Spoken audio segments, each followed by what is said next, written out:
Bismillahirrahmanirrahim, dear students, Assalamu alaikum. This is Dr. Shahid Hussain. So far, we have discussed some of the very important aspects of New World Information and Communication Order, NWICO. And today we are going to discuss another important aspect of the NWICO, and that is the important developments as regards to NWICO. So we will be discussing that what are the important developments during the last 3-4 decades after the uh, debate in the United Nations and the UNESCO regarding the New World Information Order or New World Information and Communication Order. We have already discussed that the debate on the NWICO that started in the 1970s reflected criticism about non-equitable access to information and media imperialism. This was the soul of the discussion of the New World Information and Communication Order, media imperialism and non-equitable access to information. I've already shared that according to the Wikipedia, the NWICO saw the UK and the US back out of the UNESCO until 1997 for the UK and 2003 for the US. This was the response of the developed nations, developed West and North, towards the NWICO. In 1990 to 2000, a switch occurred globally, carried out by the internet that contributed to bring more equity to the available content. Still, evidence suggests global media has a strong bias towards the developed world. Studies estimate that about 80% of the international news travels through the Reuters, AFP, UPI, and the Associated Press. One important development as regards to NWICO during the last 3-4 decades is the Window Declaration.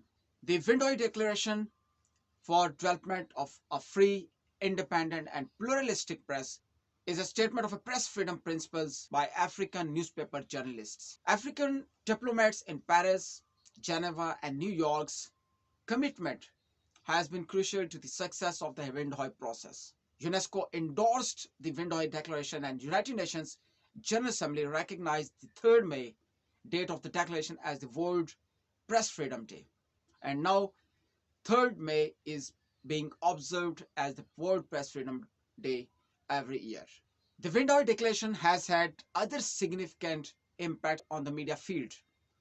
UNESCO adopted the Windhoek framework concerning media developments, characterizing it by freedom, pluralism, and independence. The Windhoek Declaration is implemented through the Media Development Indicators (MDIs) framework developed by the International Programme for the Development of Communication Intergovernmental Council in 2006.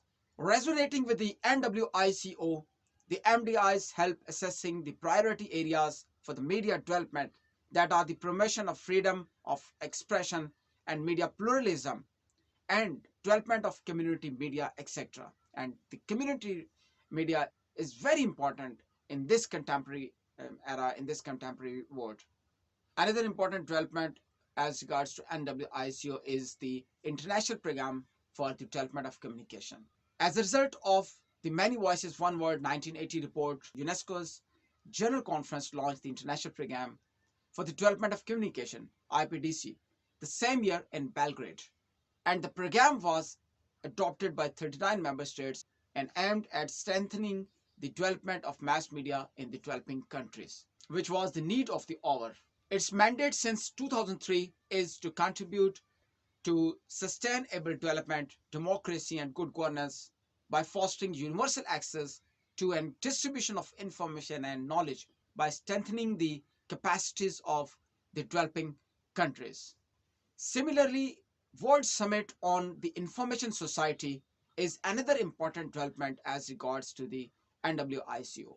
And as regards to the World Summit on the Information Society, in December 2003 and November 2005, 2 phases of the UN World Summit on the Information Society were held. These gatherings were done to develop a common vision of the information society and to overcome the digital divide within the United Nations Millennial Development Goals. This process involved both governmental actors as well as non-governmental organizations and sought to solve many of the issues proposed during the NWICO debate. However, the critics have noted that WSIS focused exclusively on an information technology approach. Safety of journalists is another important aspect, another important development as regards to NWICO, which has been under discussion during the last 3-4 decades after the debate of the NWICO.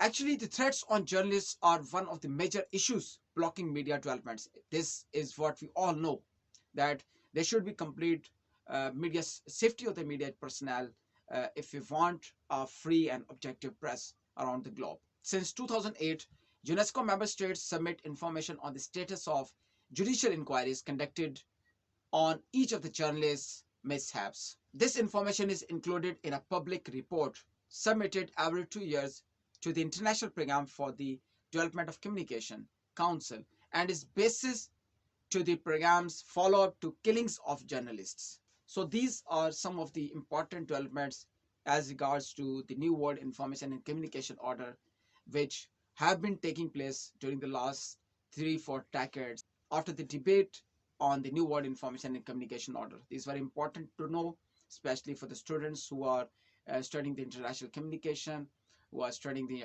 international relations, and even the students of mass communication and journalism. Now, in our next discussion, we will be focusing and we will be discussing some of the very important aspects of NWICO as regards to the technological developments.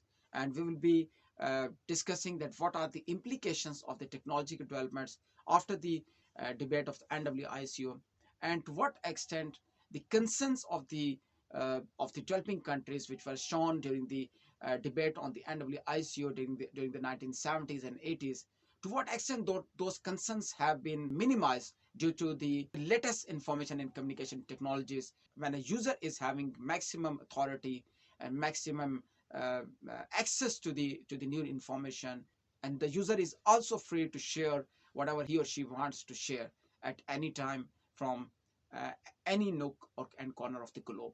So inshallah, in our next discussion we will be discussing this important aspect as well. If you haven't subscribed my YouTube channel yet, do subscribe it and also press the bell icon so that you may get the notification of all of my upcoming videos. Take great care of yourself.